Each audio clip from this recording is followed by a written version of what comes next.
Allez, la quatrième, c'est la bonne. Hello, hello. Bon, j'espère que cette fois, c'est la bonne. Vous allez me voir, vous allez m'entendre. Ce serait bien. Ce serait bien qu'on arrête d'avoir des petits bugs comme ça. Allez, dites-moi tout. Ouais, on y croit, je suis d'accord. On y croit, on croise fort les doigts. Dites-moi que vous m'entendez bien, que vous me voyez bien. J'ai déjà trop parlé, j'ai déjà ma voix qui disparaît. Formidable. Ah, on a réussi à avoir Marine. Trop bien. Incroyable. À chaque fois que c'est nous, on a des galères toutes les deux. Hein. Ben oui, hein, nous c'est toujours une aventure les lives. Exactement, exactement. Bon, bah parfait. En tout cas, j'ai l'impression que cette fois, on nous va bien, on nous voit bien, on nous entend bien. Euh, alors, il y a une petite question. En pleine reconversion pour être ASV, je débute en septembre. Les conseils vont débuter. Alors, c'est pas du tout l'objectif de ce live, mais si tu veux, tu peux m'envoyer un petit message, on en discute. D'accord? Mais là, on va pas du tout parler de ça dans ce live. Dans ce live, Marine va nous montrer toute son expertise qu'elle a avec nos petits patients, les chats, les petits tigres, moi comme j'aime bien les appeler. Mais depuis que j'ai suivi sa formation la dernière fois, je me fais beaucoup moins griffer. Donc, Bravo Manon, on je va la... suis fière de toi. Exactement. Donc, je suis très très fière d'avoir suivi tous ses conseils et tout ce qu'elle m'a appris avec sa formation. Donc, je me suis dit que ce serait quand même assez agréable pour vous d'un petit peu moins vous faire griffer aussi et d'avoir un avant-goût de ce que Marine peut proposer en termes de formation sur le comportement félin. Pour commencer, Marine, pour les personnes qui ne te connaissent pas, est-ce que tu pourrais te représenter rapidement? Oui, bien sûr. Moi, je m'appelle Marine.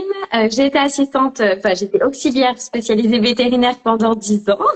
Donc, j'ai fait attention. Et effectivement, et ça fait 1 an et demi que je me suis reconvertie en comportementaliste félin. Au départ, c'était pas du tout voué à ça. C'était simplement une passion des chats depuis toute petite. Et quand j'ai lu cette formation, je me suis dit bah tiens, on va en apprendre plus sur les chats. Moi, je suis toujours preneuse. Et puis dans mon métier d'auxiliaire vétérinaire, forcément, ça va m'aider aussi au quotidien. Donc j'étais trop contente. Pendant 1 an, je me suis formée. J'ai formé aussi mes collègues en même temps parce que c'était tellement drôle quand j'apprenais quelque chose. Bah vite, j'allais le raconter à mes collègues. Non, mais tu sais pas quoi? J'ai appris ça. Et ça a été ça pendant 1 an, les pauvres, mais ils étaient super contents aussi d'apprendre avec moi. Et du coup, je me suis lancée finalement à mon compte il y a 1 an et demi, parce qu'en fait, j'ai découvert un vrai métier, le comportement félin, et je suis passionnée maintenant. Donc, je fais plutôt des consultations. Voilà. C'est trop bien. C'est trop bien. Le revirement de situation, mais qui au final, t'as quand même pas mal servi en clinique. Hein, Ah bah oui, j'ai formé toutes mes collègues, mes vétos. Pardon, j'ai chaud. Il fait chaud dans ce Vas-y, je t'en prie. Et puis du coup, ouais, non, franchement, c'est hyper intéressant et c'est pour ça que j'ai à cœur de vouloir former mes anciennes collègues, même si pour moi, au fond, c'est toujours mes collègues. Hein, je me sens toujours un peu ASV quand même, faut le dire. Je n'ai jamais pas tiré une croix dessus, mais pour l'instant, ça me plaît bien comme ça et j'ai envie de me lancer dans la formation parce que c'était trop bien cette formation. Voilà. Ouais, c'était super chouette. Bon, en tout cas, là, tu as 24 personnes qui attendent impatiemment de décrypter nos petits patients, les chats. Trop bien. Avant d'attaquer, pardon? J'ai trop hâte d'avoir leur retour, de Ouais, savoir moi aussi, on quel va est. voir un peu ce que ça donne. Avant de se lancer dans le fond du sujet et de vous donner le premier comportement étrange de nos patients les félins, j'aimerais vous rappeler que nous avons déjà fait un live avec Marine, où nous avons parlé en long et en large de son parcours, mis en avant justement son parcours d'ASV qui s'est reconverti. Donc si vous voulez aller le voir, c'est sur YouTube et le lien est dans la bio. Voilà, c'était le petit moment pub de l'ancien live. Allez, j'allume ma petite tablette, on se lance dans le vif du sujet pour le comportement numéro 1. Alors, on m'a beaucoup rapporté le chat qui fait des câlins, puis qui attaque. Genre, il se laisse caresser, il ronronne, il vient, il se frotte et tout, et puis d'un coup, bam, il t'attaque, il te mord ou il te griffe. Comportement complètement incompréhensible. C'est ça, Qui on l'a me... pas pu dire. Et ben franchement c'est très très intéressant et que vous soyez particulier ou pro, bah oui, hein, tout le monde a cette même problématique.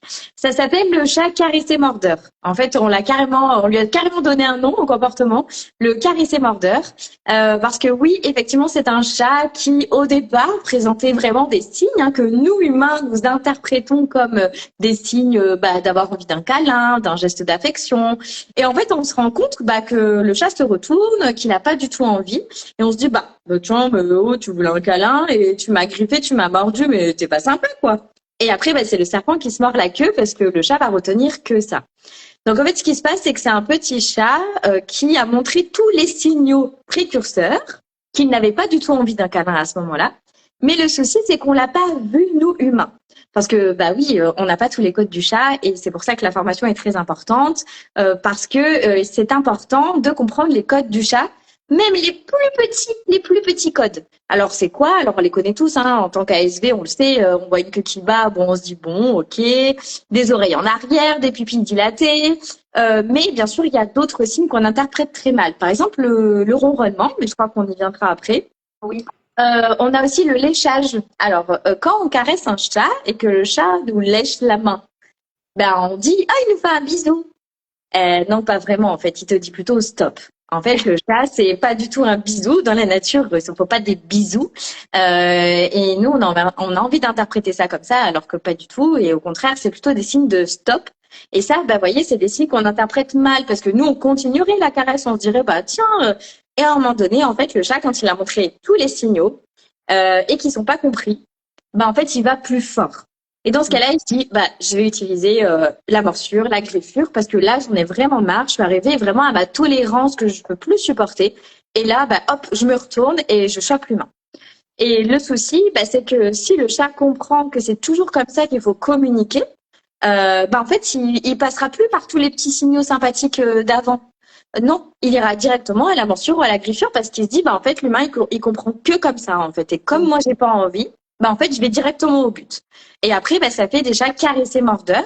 Et donc, en clinique vétérinaire, ce qui est compliqué, c'est que vous ne pouvez pas savoir à la maison comment ça se passe réellement. Peut-être que c'est des chats qui agissent déjà comme ça avec leurs humains parce qu'en fait, c'est rentré dans les codes de communication. Et vous, vous en payez un peu les frais en clinique parce qu'en fait, c'est un chat qui peut plus montrer les signaux précurseurs. Et là, effectivement, on se dit, oula, mais pourquoi il passe du mode gentil au mode méchant alors qu'il m'a pas prévenu? Ouais. Et dites-vous que c'est plutôt quelque chose qu'il faudra peut-être demander à l'accueil après quand vous allez rendre le chat à votre client. Mais il est comme ça à la maison aussi, quand vous le caressez, tout ça, est-ce qu'il vous mord? Et ce serait l'occasion de glisser la petite carte d'un comportementaliste félin parce que c'est des choses qu'il ne faut absolument pas conserver. Et bien sûr que c'est possible de revenir en arrière.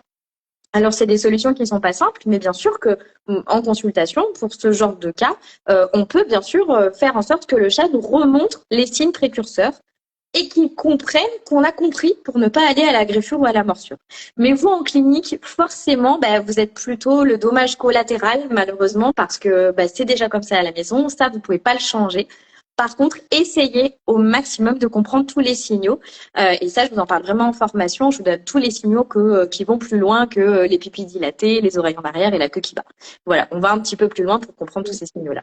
Voilà. Je confirme qu'on va beaucoup plus loin. Je spoil un petit peu, mais tu nous avais mis en formation des photos de chats où nous on se disait oh ça va, il est trop cool, il veut qu'on le caresse et tout, alors qu'en fait pas du tout. Donc on a vraiment appris plein de choses sur ce comportement-là et moi j'ai vraiment vu la différence parce que du coup je les touche plus ces chats-là et je me fais plus griffer. C'est bien, je suis très contente. Et si vous voulez, je vais vous raconter même si on a 5 minutes, je vais vous raconter mon cas de cet après-midi, ma consultation de cet après-midi. En fait, c'est un petit chat. Bon, je suis allée parce qu'il miaulait, des miaulements nocturnes, forcément, ça empêche l'humain de dormir, donc ça devient compliqué, donc bien sûr, je vais pour ça.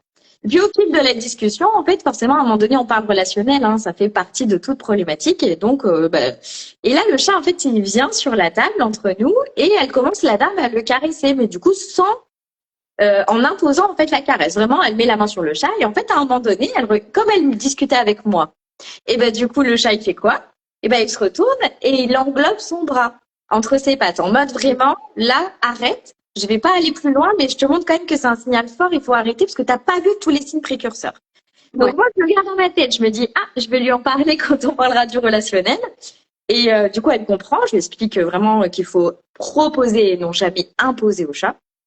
Ce qui est différent en clinique, parce qu'il faut bien qu'on leur fasse des soins, bien évidemment. Oui. Et là, à ce moment-là, je te promets, le chat, c'est trop dommage que j'avais pas mon téléphone pour la formation. Il m'a fait l'élève modèle. Il est arrivé et j'ai dit à la dame, attention, on le touche pas. Alors là, alors, un chat qui bâille, qu'est-ce que vous dites? Un chat qui s'étire, qu'est-ce que vous dites? Un chat qui fait le dos rond à côté de vous, qu'est-ce que vous dites?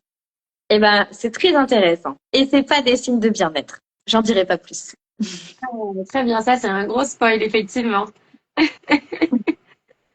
Tu nous mets vraiment l'eau à la bouche là. Bah ouais, Allez. franchement, c'est trop intéressant. Et c'est la Et base. ben, c'est De quoi? connaître les signaux, c'est la base.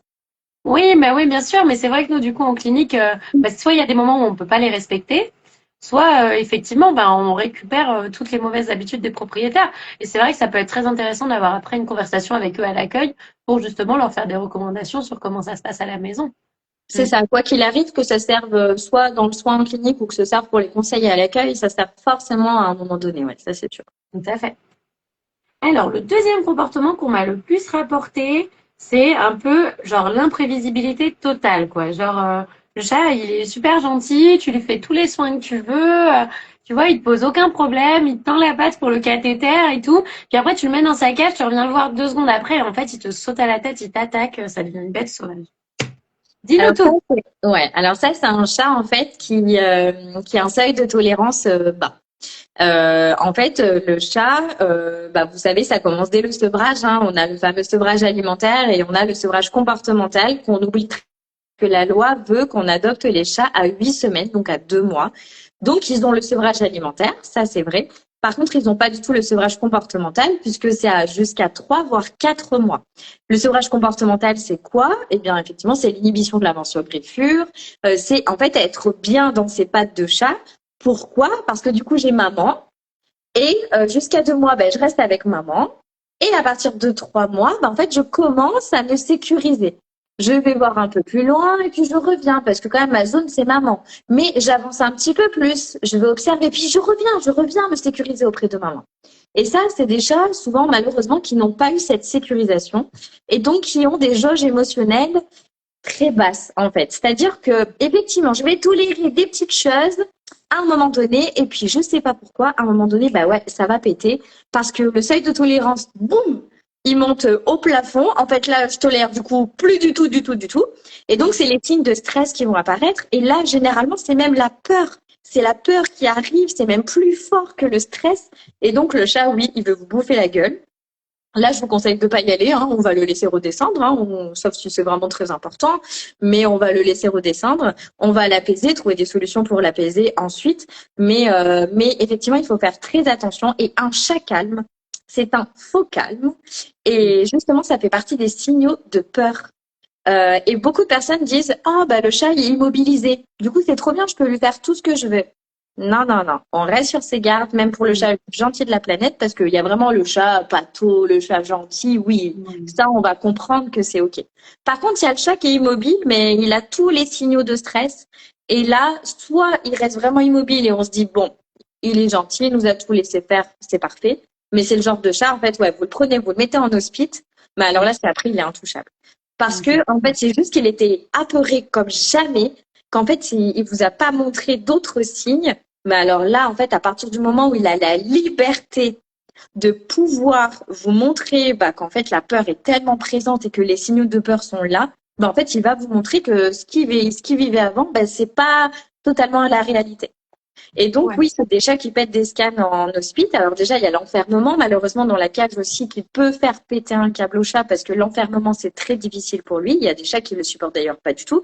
À la maison, vous avez des chats, ils supportent même pas une porte des toilettes fermée. Donc, vous imaginez, vous arrivez, vous le mettez en hospice dans une petite cage.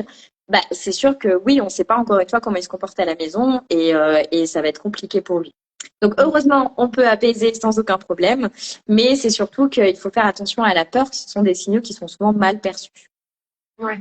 C'est des chats qui, au final, ont besoin qu'on les apaise beaucoup plus une fois Ouais, le soin terminé que d'autres, par exemple, où ça passerait un petit peu inaperçu finalement.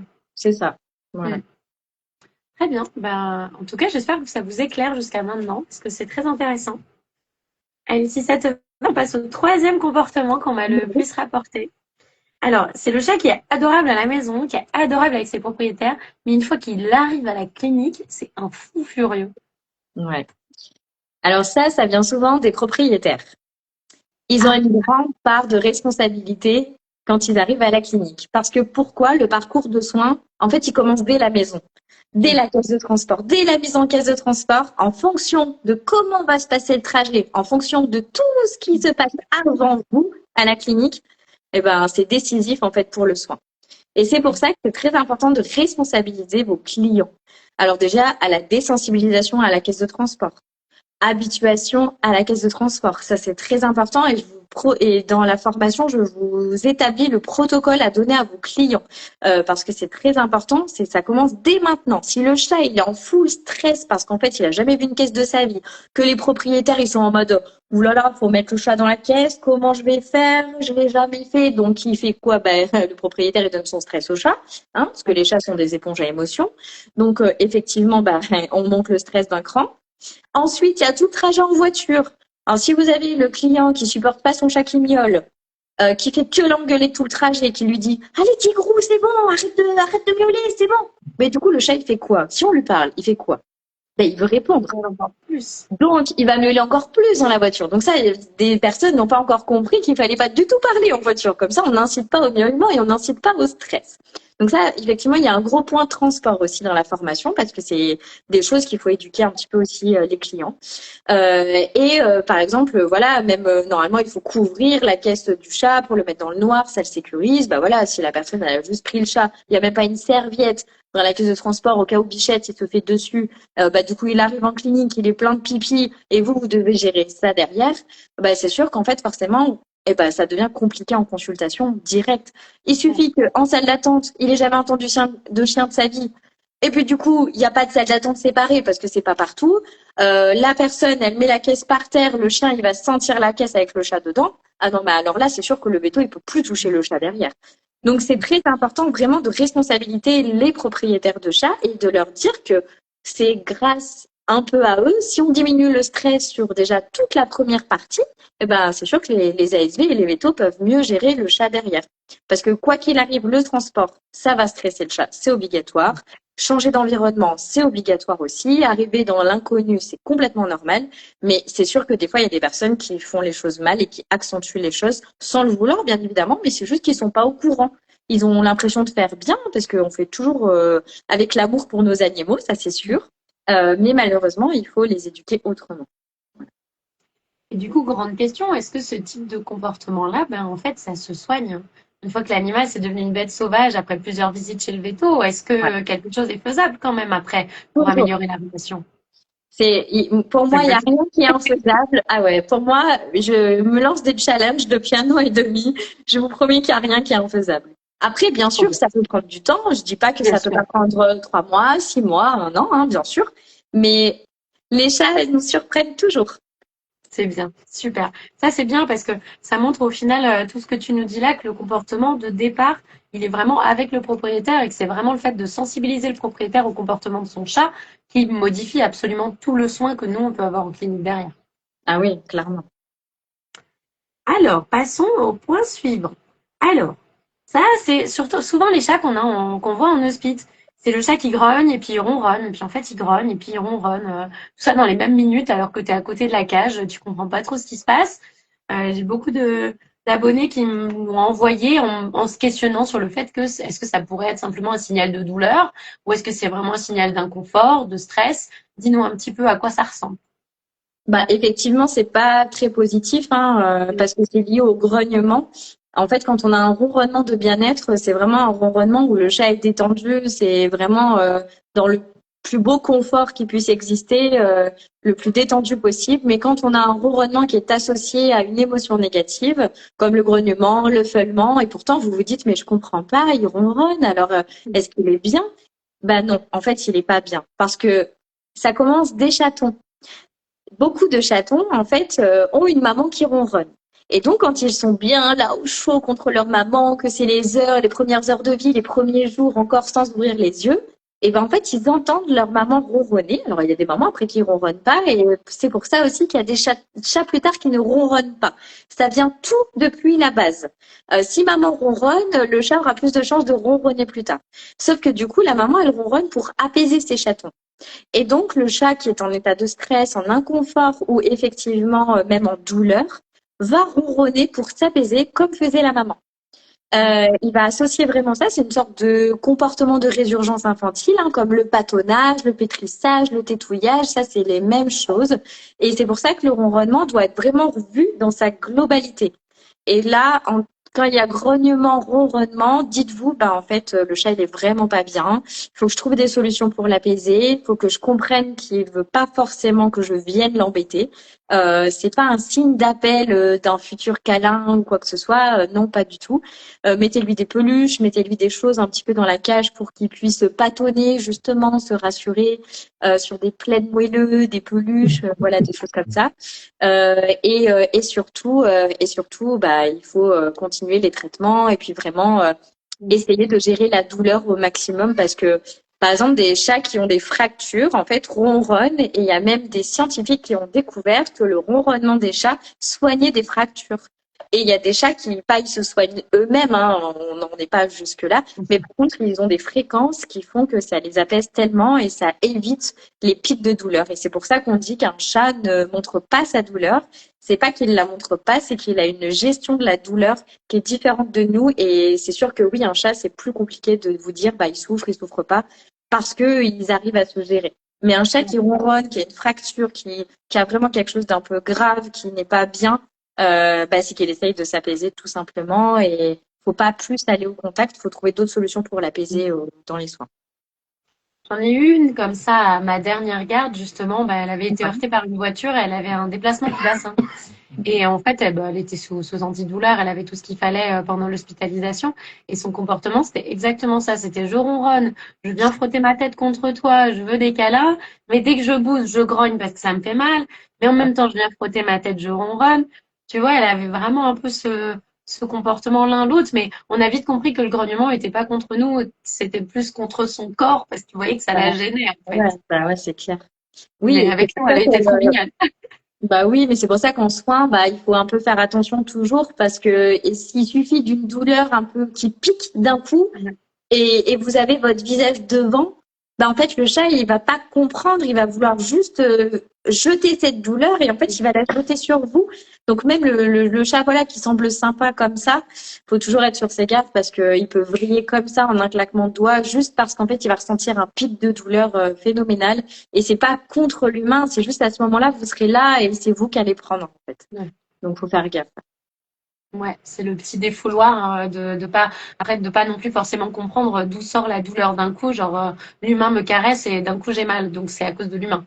Si on Aussi, voilà. peut-être Mais délicat, tu vois. le chat n'a pas son cerveau pour faire le cause à effet. Oui, oui, Donc, c'est il sûr. peut pas penser jusque-là presque, tu vois.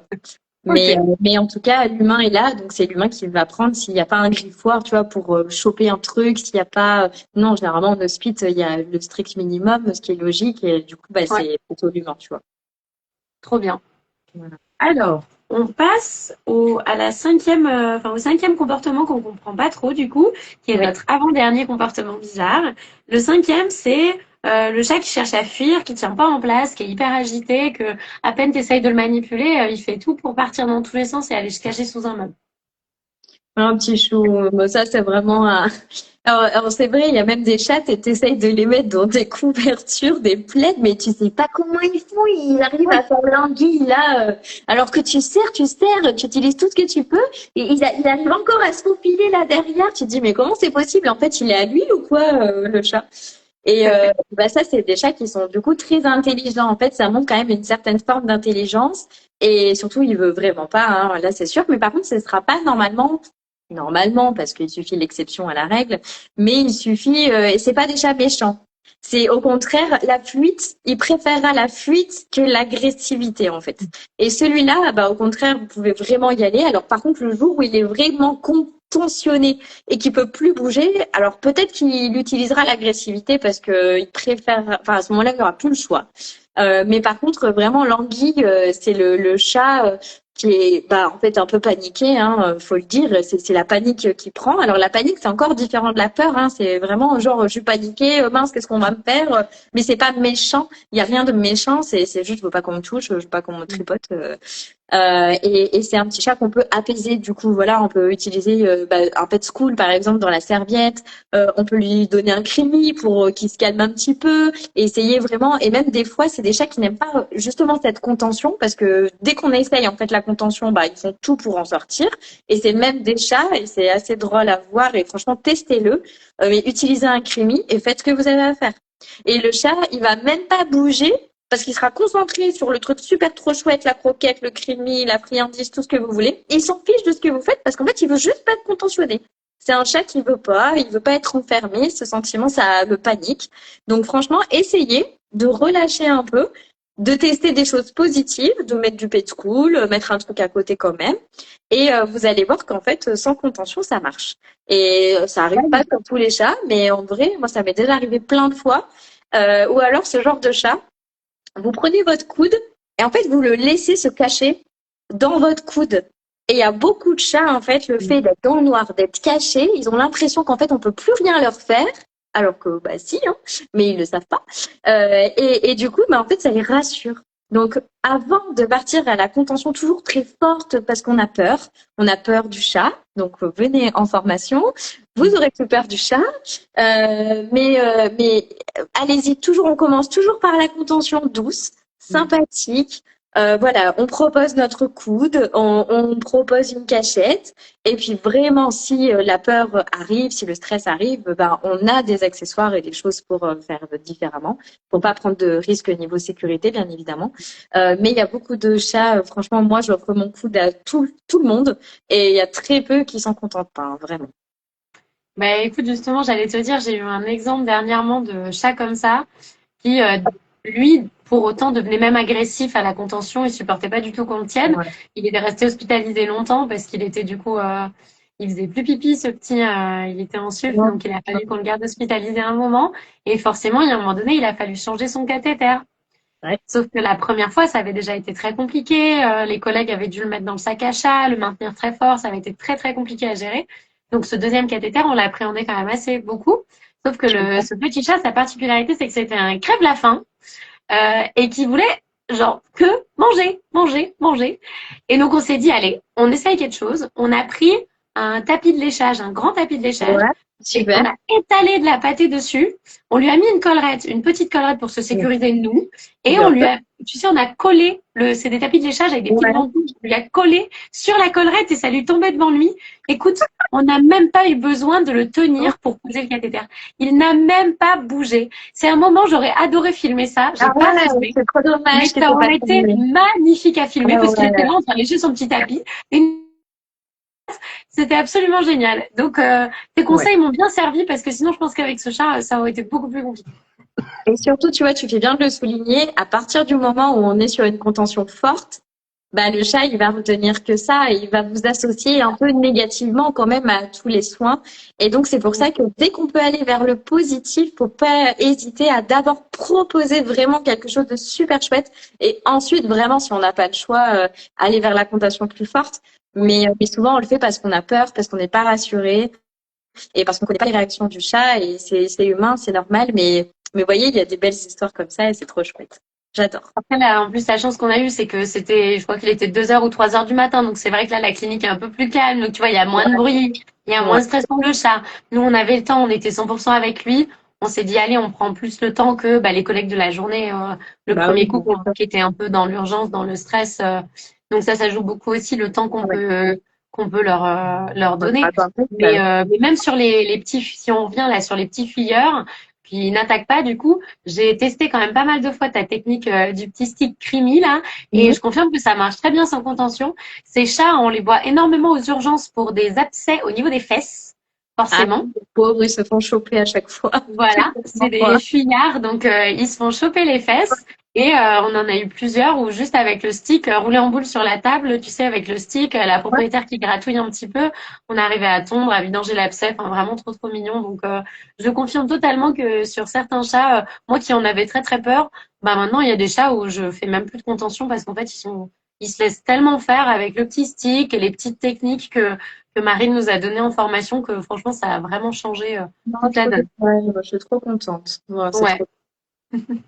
Trop Bon, bien. allez, si t'es d'accord, on passe au dernier comportement, qui est forcément Vas-y. celui qui m'a été le plus rapporté. Ah, C'est ah. le chat qui dort dans sa litière. En hospice. Alors qu'il y a des couvertures partout, on lui a mis un petit abri, on lui a fait tous les trucs les plus beaux du monde, mais ce chat dort dans son pipi, dans sa litière. Dis-nous pourquoi? Oh, petit chou. Bah maintenant, voilà. Maintenant, tu vois, je dis petit chou, je les plains ces petits chats parce que c'est juste les chats les plus stressés de la planète. Je vais vous expliquer. En fait, le pipi, c'est quelque chose qui est complètement différent de nous, mais complètement différent de nous. Il n'y a rien d'hygiénique de leur côté. Ils ne sont pas dans l'hygiène, la propreté. Ils s'en fichent totalement. Pourquoi? Parce qu'en fait, le pipi, donc vous le savez, hein, quand les mamans ont les chatons, elles lèchent les petits pour faire sortir l'urine et les selles. Et du coup, ça forme un nid. Donc les petits sont vraiment collés à la maman, elle les lèche, mais la maman ne prend pas toutes les gouttes d'urine, hein, parce que c'est pas le but. Donc il y a des gouttes qui tombent dans le nid. Donc les chatons sont baignés dès les premières heures de leur vie dans cette odeur d'urine. Ok? Ce qui fait, mais comme c'est le plus beau moment de toute sa vie, c'est au chaud contre maman, maman qui ronronne, et puis je patonne, et puis il y a le lait tiède qui arrive. Enfin, c'est vraiment le moment le meilleur de sa vie, quoi. Donc le meilleur moment de sa vie, il l'associe à du pipi. C'est normal, d'accord? Donc, quand je suis stressée, quand ça ne va pas, eh ben, je veux retrouver ce cocon olfactif pour me rassurer, en fait, pour recréer cet univers. Et donc, je fais quoi? Ben, soit je fais pipi sous ma serviette, en fait, hein, je vais même pas dans la litière, en fait, je me fais pipi dessus, parce que j'ai besoin de m'embaumer tout de cette odeur de pipi pour me sentir bien. Donc, je suis désolée. Pour nous, on se dit, vite, il est dans son pipi, vite, il faut changer sa serviette, vite, donnez-moi le Duxo, vite, il faut que je le lave, il faut que je le nettoie. Non, jamais, parce que ce n'est pas un côté hygiénique, c'est au contraire, dis-toi que c'est un signe, que c'est ton chat le plus stressé que tu as en hospice, et qu'il faut trouver des choses pour l'apaiser, pour qu'il aille finalement dans sa litière et qu'il retourne tranquillement sur sa couverture. Et le jour où il fait ça, eh ben, tu auras gagné parce que tu sais que tu l'auras apaisé. Donc, qui dort dans son pipi sous son plaid parce qu'il préfère, il n'aime pas le substrat que tu as mis dans la litière, ou qui aille dans la litière et qui fait pipi et qu'il n'en sorte pas, c'est exactement la même chose. C'est un chat qui s'enveloppe de son odeur. Et peut-être qu'en consultation, vous le remarquerez, c'est déjà arrivé de mon côté, vous allez avoir en consultation un chat qui vient même pour un vaccin et vous allez le sentir. Et en fait, il sent fort l'urine, en fait, alors qu'il a même pas fait dans sa caisse, rien du tout. Et vous allez dire, mais pourquoi il pue le pipi, ce chat, il se lave pas? Mais non, c'est qu'à la maison, il stresse trop et qu'il se roule, en fait, dans sa litière pour s'apaiser. Et ça, c'est des gros signes de stress. Donc ça, c'est très important de vous alerter. Je sens l'odeur d'urine sur un chat, c'est pas normal, en fait.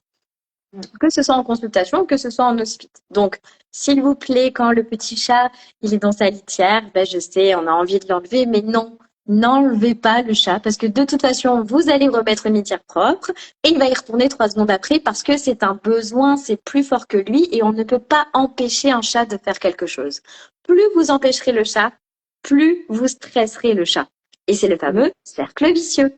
Donc, au contraire, dites-vous, ah, mon petit chat, t'es très stressé, ça va pas du tout. Eh ben, on met une couverture devant la grille pour le mettre dans le noir. On lui propose du stick, on lui propose des friandises. On sait pas en fonction de pourquoi il est là. On a bien sûr plein de choses à lui proposer pour l'apaiser et vous allez voir qu'après, eh ben, il ira simplement faire pipi et sortira de sa litière.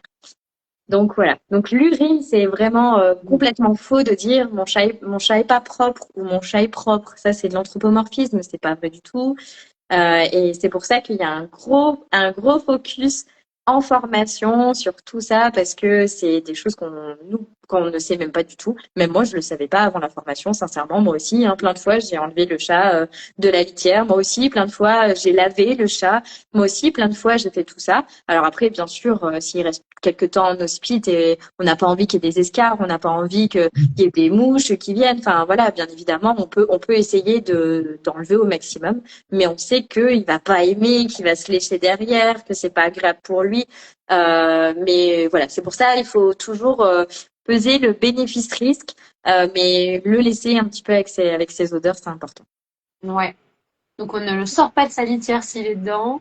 On ne nettoie pas de manière compulsive sa couverture avec son pipi et sa cage. Hein, je parle d'expérience. Hein. Moi, je suis une psychorigide du pipi des chats. Donc c'est vrai que dès qu'il y avait un pipi, je sortais tout, je nettoyais à fond la cage et puis je leur remettais tout propre et je leur remettais dedans. Je ne fais plus ça depuis que j'ai suivi la formation de Marine. Du coup, je les laisse peu dans leur pipi et j'explique à mes collègues qu'il faut les laisser dans leur pipi pendant qu'ils sont avec nous. Voilà. Donc on change plus la couverture, on nettoie plus la cage avec des odeurs super fortes juste parce qu'il a fait pipi. Et puis comme Marine l'a dit, on essaye de l'apaiser ce petit chat. Et puis d'ailleurs, beaucoup de personnes, tu sais, peuvent te laisser, tu sais, un t-shirt. Tu sais, des fois quand il y a des hospitalisations longue durée, bah l'humain va te dire, est-ce que je peux laisser mon t-shirt, machin. Tu dis oui, tu dis pour l'odeur, tout ça. 90% du temps, le chat il pisse dessus. Toujours. Mais pourquoi? Parce que c'est l'odeur de chez lui, ça le stresse de l'avoir dans un environnement négatif et du coup, bah, son réflexe, c'est de faire pipi dessus pour bah, se rassurer. Donc, c'est pour ça qu'en fait, il faut éviter malheureusement de ramener des odeurs de la maison parce qu'il faut qu'il garde la maison en positif à la maison et pas ramener des odeurs à la maison parce que sinon, il va associer aussi la maison à du négatif et du coup, c'est pas bien pour lui, ça. Ah, ça c'est intéressant, tu vois. Ça c'est vrai que j'aurais pas pensé. Je me suis dit au contraire, s'il fait pipi dessus, c'est parce que ben ça lui fait son petit cocon, son petit nid. Mais non, c'est vrai que t'as le risque qu'effectivement il l'associe à quelque chose de négatif après au retour à la maison. Bah oui, C'est parce ce qu'il va qu'on fait sentir la pour manque la d'odeur nourriture. et tu vas pas faire la coupure. Donc, tout ce qui est à la clinique, c'est pour la clinique, tu Mm. vois. Mais des fois, on dit qu'il faut changer les croquettes en hospice parce qu'ils vont Oui. associer les croquettes à un moment négatif. Et du coup, à la maison, beaucoup disent, mais je comprends pas, il veut pas les croquettes du veto. Bah oui, parce qu'en fait, il a associé les croquettes au moment d'hospice aux soins négatifs. Et du coup, à la maison, bah, tu parles, il va pas vouloir manger ça, hein. Il va Bah non, vouloir c'est autre sûr. chose. Donc, c'est pour ça qu'il faut faire attention aussi à ce niveau-là. Ouais. Bah écoute, c'est super intéressant tout ça. J'espère que ces quelques comportements ont déjà répondu un petit peu aux questionnements que les abonnés qui sont passés sur ce live pouvaient se poser. J'ai vu qu'on avait quelques petites questions comportement. Alors, on a quelqu'un qui nous dit: que pensez-vous des chats tigres, ceux qui peuvent attaquer très violemment leurs propriétaires sans raison apparente? J'ai eu plusieurs fois au téléphone des gens sous le choc qui ne savaient plus quoi faire. C'est une Alors, bonne question, ça. alors ça, c'est très intéressant. En fait, en comportement, on appelle ça l'agression redirigée. Donc, c'est-à-dire un chat qui pète un câble et qui libère les tensions vers la première personne qui le voit. Donc, par exemple, un chat qui prend une peur immense. Ben, des fois, ça arrive en cohabitation aussi. En fait, il va se jeter sur le chat à côté. Et là, ça brise la relation que les chats avaient entre eux. Alors, bien sûr, on peut réparer les choses, mais il y a un grand moment de flottement. Et chez la personne aussi. Alors, il suffit aussi que ce soit un chat, malheureusement, qui vive des agressions, qui se sent agressé depuis tout petit, toute la vie. Par exemple, un chat qui a toujours des interdits, qui a beaucoup d'interdits chez lui. On lui dit tout le temps non. On frappe dans les mains, on lui dit non, on lui met une fessée, on prend un pchit. Ça, c'est des chats qui se sentent agressés en fait au quotidien. Les gens pensent qu'il faut éduquer le chat, sauf que ce n'est pas vrai, absolument faux. Et le souci, c'est qu'en fait, ils détériorent le relationnel qu'ils ont avec leur animal. Et donc, derrière, à un moment donné, bah, je suis désolée, mais le chat, il va se venger. Ouais. Parce que, en fait, à un moment donné, tu peux pas agresser continuellement quelqu'un et puis, en fait, qu'il t'agresse pas un jour. C'est pas possible. Sauf que le chat, il a des griffes et il a des dents. Donc, c'est toujours lui qui gagnera. Donc, dans ce cas-là, il faut poser les questions. Est-ce qu'il y a beaucoup d'interdits à la maison? Est-ce que vous grondez votre chat au quotidien? Mais il ne faut pas que les gens aient peur de se confier à vous là-dessus parce que c'est sûr qu'au téléphone, à l'accueil, c'est pas évident. C'est sûr que les gens ont peur. Donc, à partir du moment où les gens ont peur de leur chat, ben, même moi, derrière, en consultation, c'est compliqué parce que j'ai pas une baguette magique. Je peux pas leur dire, oui, demain, votre chat vous attaquera plus. Non, ça, c'est sûr que non. Donc, il faut qu'ils gardent un peu d'espoir quand même. Mais ce n'est pas une possibilité d'euthanasie. Non, Euh, bien sûr. avant d'en arriver vraiment là, il faut au moins passer par un veto comportementaliste, au moins essayer quelque chose, au moins un comportementaliste à la maison. Mais c'est pas. Moi, j'ai une dame. Hein, un jour, elle est arrivée. D'ailleurs, je faisais la formation. Elle m'amène, hop, le chat sur le comptoir. Il m'a attaqué. Je veux une ETA directe. Elle était en pleurs. Elle était. On l'a pris en Oh. consultation. On lui a expliqué que la vie c'était pas comme ça, Oh. que mon chat, il fallait qu'on comprenne déjà ce qui s'était passé et qu'on n'était pas là pour ça, en fait, qu'il y avait forcément des raisons.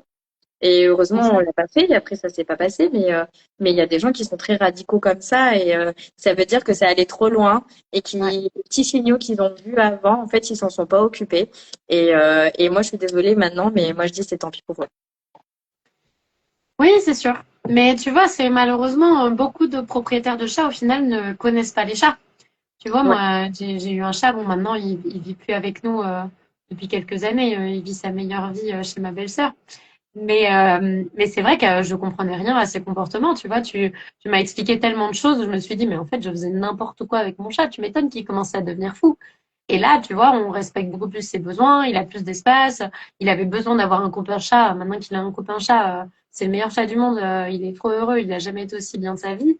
Et il attaque plus du tout, alors que nous, il attaquait. Donc, vraiment, Ouais, la c'est vraiment le différence est signe qu'il y a flagrante. un gros problème à la maison. Des fois, tu sais, ça peut Oui. être juste de la frustration alimentaire. Ouais. Le chat, il n'a pas à manger correctement, il fait pas ses 10 à 16 repas sur 24 heures parce qu'il est rationné, parce qu'il fait un régime ou quoi que ce soit. Ça Mm. peut faire péter des câbles à des chats, hein. La Ouais. faim, le manque, la frustration immense, c'est des choses Mm. qu'il y a beaucoup de chats qui ne tolèrent pas et qui ont même du mal à tolérer cette frustration. Ouais. Et après, dès qu'on rééquilibre les curseurs, bah, ça va beaucoup mieux, bien évidemment. Donc, C'est sûr. il y a toujours Il faut quelque chose. connaître les chats. Voilà, Voilà. c'est ça. Mais c'est pour ça que je dis même les particuliers, tous les propriétaires de Oui, chats devraient avoir une formation pour je connaître suis l'espèce d'accord. avec laquelle ils vivent. Écoute, on a une autre question qui est Oui, un petit peu dans ton domaine de prédilection en plus. Ça parle de refuge. Donc, elle nous dit qu'en refuge, on a souvent ce comportement d'urine en dehors de la litière avec des chats qui viennent de la rue. oui. Alors effectivement, souvent, on a l'impression que la litière, en fait, c'est normal, que c'est inné chez le chat, que tout chat se retrouvant en intérieur doit faire dans une litière. Et le souci, c'est que non. Parce que le chat qui vivait dans la rue faisait dans la terre, faisait dans le sable, faisait là où il avait envie. Et du coup, le temps qu'ils comprennent que il y a un bac et il faut faire dedans, c'est pas tout de suite. Et puis il suffit qu'il ait pris peur un jour dans un bac, et il va faire une aversion au bac, ça c'est possible aussi. Et c'est surtout des chats qui ont vraiment besoin de ce cocon olfactif aussi. Donc en fait, ils vont baliser partout pour se sentir bien. Et donc, plus le chat sera apaisé, il arrivera à arriver petit à petit à la litière. Mais voilà. Et du coup, on fait voilà. Mais du coup, ma prochaine formation, c'est une formation refuge justement fin juin là. Et on D'accord. parle de tous ces comportements. Trop bien. Bah écoute, justement, j'allais te proposer de nous parler un petit peu des différentes formations en comportement félin que tu proposes.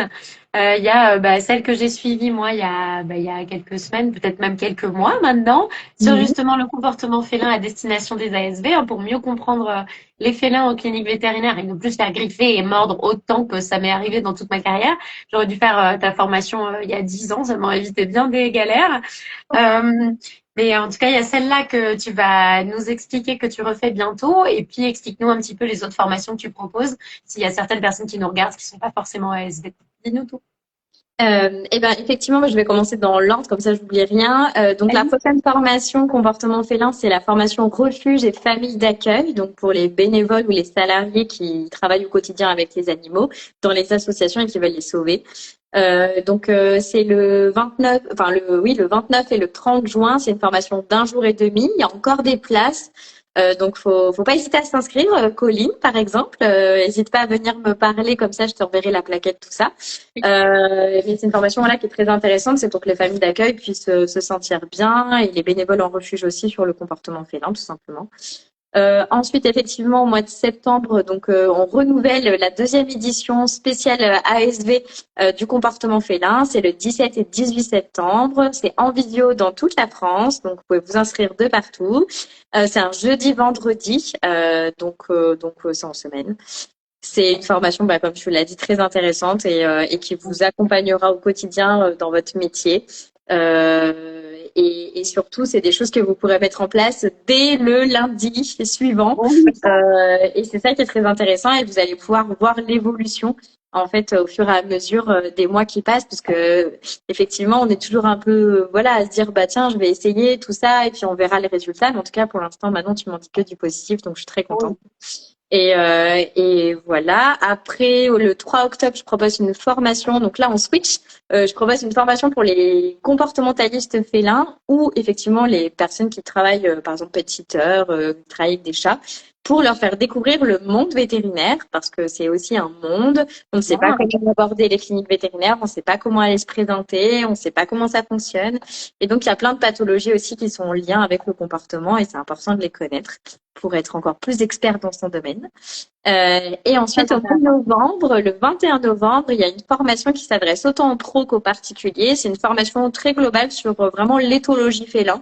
Donc, on va parler alimentation, litière, enrichissement, vraiment tous les comportements basiques du chat pour essayer de mieux les comprendre, de mieux les appréhender au quotidien. Et c'est ça qui est très intéressant.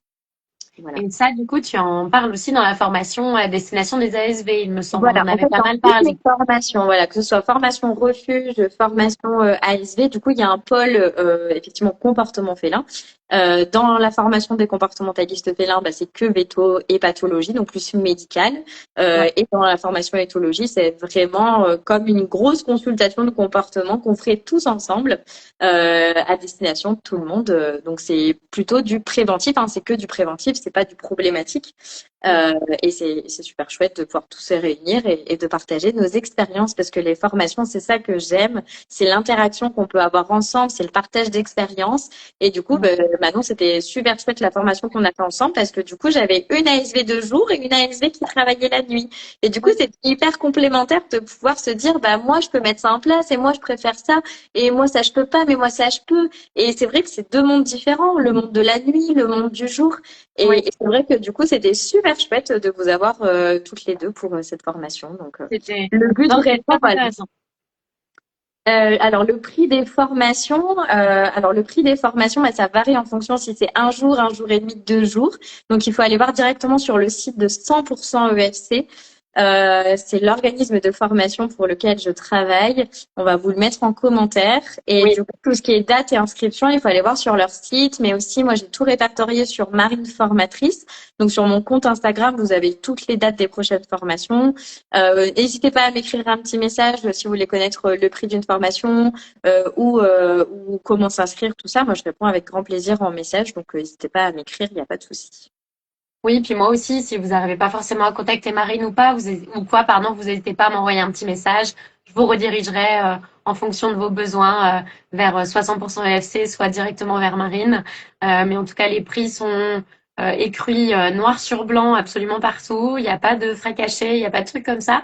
Et surtout, toutes les formations sont finançables par plein de façons différentes. Donc, vous n'avez même pas forcément à les payer directement de votre poche. Et ça, c'est Marie de 100% EFC, du coup, qui s'occupe de toute la paperasse pour vous inscrire à ces formations. Peu importe, que vous soyez ASV, que vous ne le soyez pas, que vous soyez en refuge, peu importe où vous êtes, elle vous aide dans toutes vos situations pour trouver la façon de payer la formation qui vous intéresse. Voilà. Et oui, Écoute, trop bien. je te propose, si tu veux, qu'on finisse par la dernière question qu'on nous a posée, et puis après, je Oui. pense qu'on clôturera là-dessus. Il y a une abonnée qui nous a envoyé: quand je suis malade au fond du lit, je sens que mon chat veut jouer, même si moi, je suis pas du tout en état. Qu'est-ce que ça veut dire? Eh ben, ça veut dire en fait que tu es malheureusement la seule source de distraction de ton chat et que tu ne D'accord. dois pas être sa seule source de distraction. Et qu'il y a tout le pôle enrichissement sans l'humain qui est souvent très oublié de tout le monde, mais qui est très important parce que le chat ne doit pas voir sa vie que par l'humain pour se sentir bien. Donc, quand tu es au fond du lit, heureusement qu'il y a plein d'autres alternatives pour que ton chat s'occupe sans toi. Et ça, on en parle en consultation avec plaisir. C'est très intéressant, effectivement. J'y aurais pas pensé, mais très intéressant. Écoute, en tout cas, j'espère que toutes les informations que tu nous as données ce soir, ça a pu éclaircir un petit peu les ASV et les non-ASV sur le comportement des chats. Pour en savoir plus, comme elle vous l'a dit, vous avez les différentes formations qui sont proposées et qui sont top, top, top, top, top, top, top. Moi, j'adore. Je vous le dis, je ne me fais plus griffer depuis que j'ai suivi la formation de Marine. C'est pas du marketing, hein, c'est vrai. Vous pouvez le voir sur mes bras. Bon, ça, c'est une vieille griffure, ça compte pas. Mais je vous montre régulièrement en story mes griffures et depuis que j'ai suivi sa formation, je vous le montre plus. Hein, donc, c'est vraiment positif. C'est vrai, je suis témoin, c'est vrai. Tu vois, ça fait bien longtemps que je me suis pas fait griffer parce que j'ai écouté tous ses conseils et tout ce qu'elle nous a recommandé et tout ce qu'elle m'a simplement appris sur les chats. Je suis sortie de sa formation en me disant qu'en fait, je savais rien du tout sur les chats depuis le début, je faisais n'importe quoi. Voilà.